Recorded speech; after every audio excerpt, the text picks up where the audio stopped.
Vivemos em um mundo onde a onda de terror e desastres tentam roubar a nossa paz, onde o mal sempre está tentando prevalecer.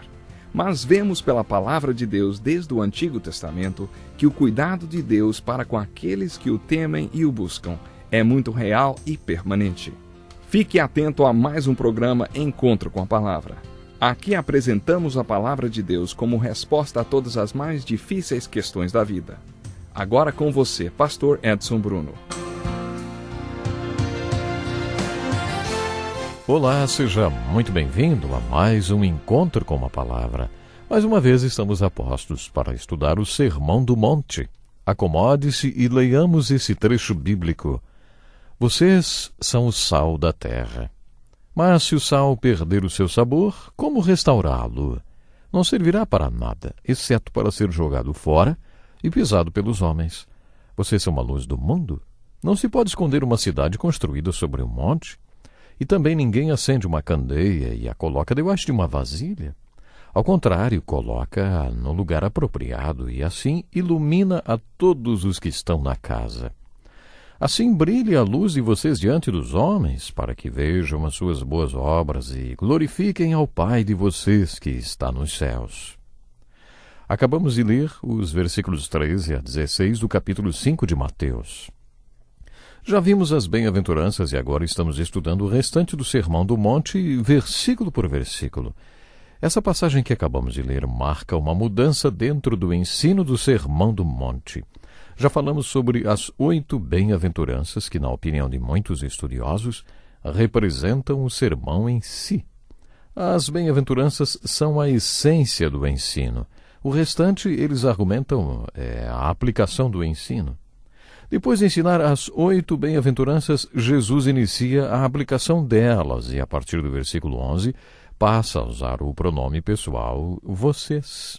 Bem-aventurados serão vocês, quando por minha causa os insultarem e perseguirem e levantarem todo tipo de calúnia contra vocês. Alegrem-se e regozijem-se, porque grande é a sua recompensa nos céus, pois da mesma forma perseguiram os profetas que viveram antes de vocês. Muitos estudiosos marcam o início da aplicação com esses 2 versículos. Também podemos dizer que, com estas bem-aventuranças, Jesus nos desafiou a olhar para dentro e, pela graça de Deus, ter o caráter de Cristo formado em nós e ser parte da sua solução e da sua resposta para o mundo. Agora, quando se inicia a aplicação do ensino das bem-aventuranças, é como se Jesus estivesse dizendo: agora olhem ao redor, olhem para o mundo, olhem para as pessoas ao redor de vocês e vejam o desafio que existe quando o caráter que Deus, através de sua graça, Ele está trabalhando em você. Ele impacta a cultura ou o mundo. Sabe, no último estudo começamos a falar sobre olhar ao redor quando falamos sobre o sal da terra.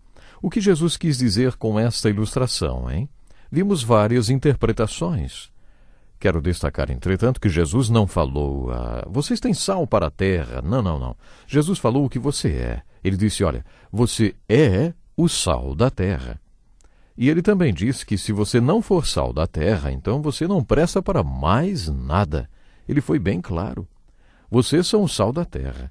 Mas se o sal perder o seu sabor, como restaurá-lo? Não servirá para mais nada, exceto para ser jogado fora e pisado pelos homens. O versículo 13 é um desafio e tanto para nós. Agora que já vimos o que Jesus quis dizer com esta primeira metáfora, vocês são o sal da terra, vamos considerar a segunda das 4 ilustrações usadas por Jesus. Vocês são a luz do mundo. Mais uma vez vemos que Jesus está falando algo sobre o mundo e sobre os seus discípulos. No último programa vimos que quando Jesus usou o pronome vocês, na verdade, significava vocês e somente vocês são o sal da terra. Ele estava fazendo uma declaração a respeito do mundo e a respeito dos seus discípulos. Ele estava dizendo, o mundo está se corrompendo e somente vocês são a influência que vai preservá-lo da corrupção. Esta ilustração usada por Jesus também pode ser interpretada assim, nenhum ser humano pode viver sem sal. Por isso vocês são o princípio doador da vida verdadeira, a vida eterna para o mundo. Nesse caso, mais uma vez, Jesus está fazendo uma afirmação a respeito do mundo e dos seus discípulos. Ele estava afirmando que o mundo não tem a qualidade de vida que Deus planejou para o homem. E a única maneira do mundo encontrar esta qualidade de vida, a qual João chama de vida eterna, é através dos discípulos de Jesus. Jesus deu um valor tremendo para os seus discípulos. No versículo 14, Jesus se dirige mais uma vez aos discípulos e mais uma vez o grego original sugere o pronome vocês, como vocês e apenas vocês. Acompanhe comigo. Vocês, e somente vocês, são a luz do mundo. Aqui mais uma vez Jesus está fazendo uma afirmação a respeito do mundo e dos seus discípulos. O mundo está nas trevas e vocês, somente vocês, são a luz que Deus, Pai, quer que o mundo tenha. Esta é uma declaração impressionante sobre o mundo e sobre os discípulos. Existiu um período da história conhecido como Iluminismo. A palavra iluminismo tem sido usada para identificar as explosões de conhecimento em determinados períodos da história e certamente estamos passando por um desses períodos. Hoje o conhecimento é maior e os descobrimentos dos últimos 50 anos têm levado o homem a uma explosão do conhecimento ou a uma explosão de informação. De certa forma, podemos chamar este período que estamos vivendo de a Era do Iluminismo. E mesmo com toda a informação que tem sido descoberta e todo o conhecimento adquirido no último século, ainda assim, Jesus diz, o mundo está em trevas. Na verdade, o mundo não sabe nada. Agora, será que podemos dizer que o que Jesus falou há 2000 anos não serve para os dias de hoje? Com toda certeza eu afirmo que sim, serve, sim, porque mesmo com toda a informação e conhecimento dos dias de hoje, o mais importante é saber o que você faz com aquilo que já sabe. A questão de trevas e luz, necessariamente, não está relacionada à informação. Quando Jesus se refere à escuridão, ele não está falando de ausência de informação nem de conhecimento. Jesus está se referindo à luz da verdade que tem a ver com a aplicação de toda a informação e conhecimento adquirido. Mesmo com todo o conhecimento que temos, não sabemos o que fazer com os problemas sérios que confrontam o mundo. Se você crê em Jesus e no que ele ensinou no alto da montanha, sabe que ele está falando para a sua igreja, para os seus discípulos verdadeiros, que entenderam o seu ensino. Tudo que ele ensinou, os seus valores e a sua filosofia de vida, isso é para ser vivido. Se compreendermos o ensino do Sermão do Monte, saberemos que a aplicação deste ensino ainda é verdadeira para hoje. Apenas os discípulos de Jesus, os verdadeiros discípulos de Jesus e ele próprio, são luz. O mundo ainda está em trevas, trevas espirituais. E os discípulos de Jesus são aqueles que têm a luz para o mundo desesperadamente necessitado dessa luz. Além do conceito do discípulo ser luz, Jesus deixou outras duas ilustrações. Mas antes, vou dizer mais uma vez, tudo depende das bem-aventuranças estarem sendo trabalhadas na vida do discípulo. Jesus ensinou que se as bem-aventuranças estiverem em vocês e apenas em vocês, vocês serão o sal da terra. Talvez o sentido de ser o princípio doador de vida que o mundo precisa signifique a força que vai preservar o mundo da corrupção moral e espiritual. Mas depois de dizer, vocês são o sal da terra, Jesus disse, vocês são a luz do mundo. Alguns teólogos veem um significado real nesta ordem. Se você, pela graça de Deus, é o sal da terra, então pode ser que as pessoas do mundo, ao olharem para você, é claro, tudo pela graça de Deus, verão que você realmente é o sal da terra. E então, como Nicodemos, vão procurá-lo para saber por que você é do jeito que é. Eles vão querer ouvir qual é o seu discurso religioso.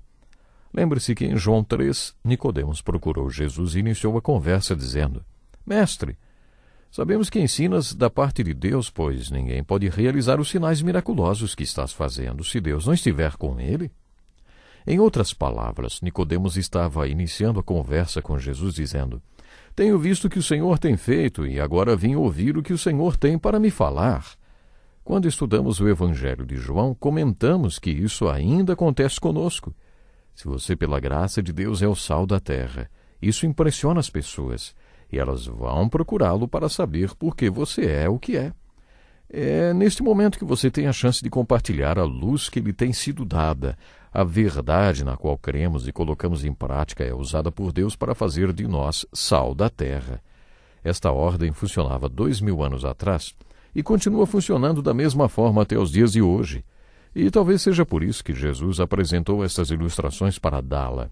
Se você, pela graça de Deus, é o sal da terra, então você é a luz do mundo.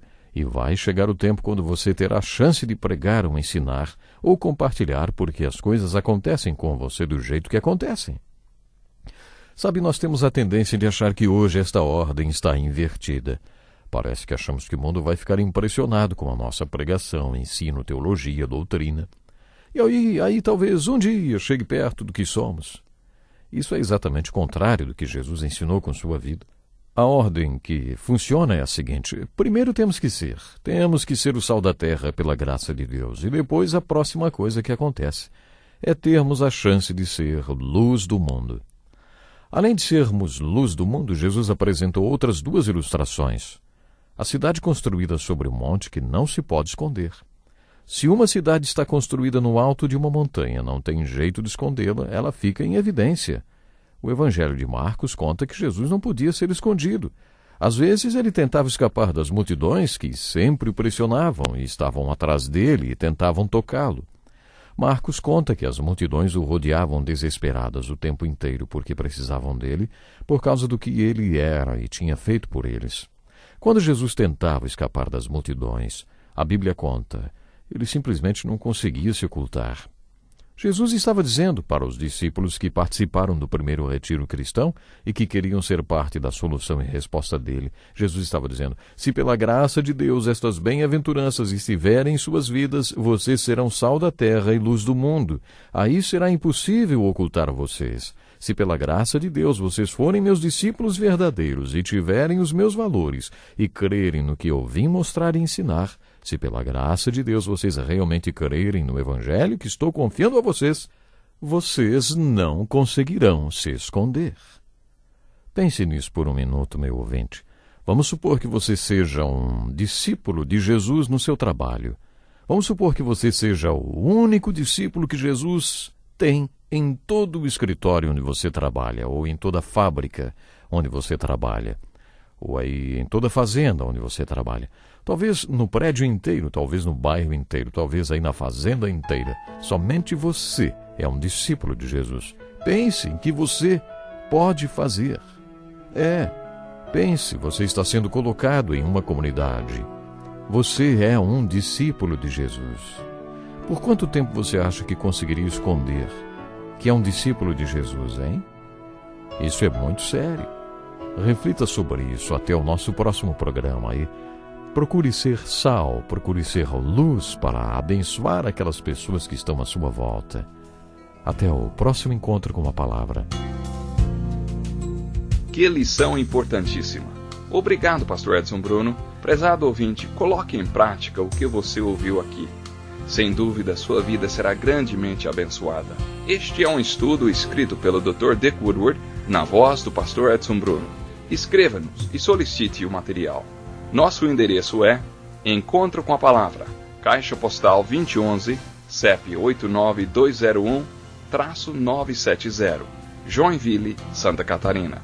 Até o nosso próximo encontro com a Palavra.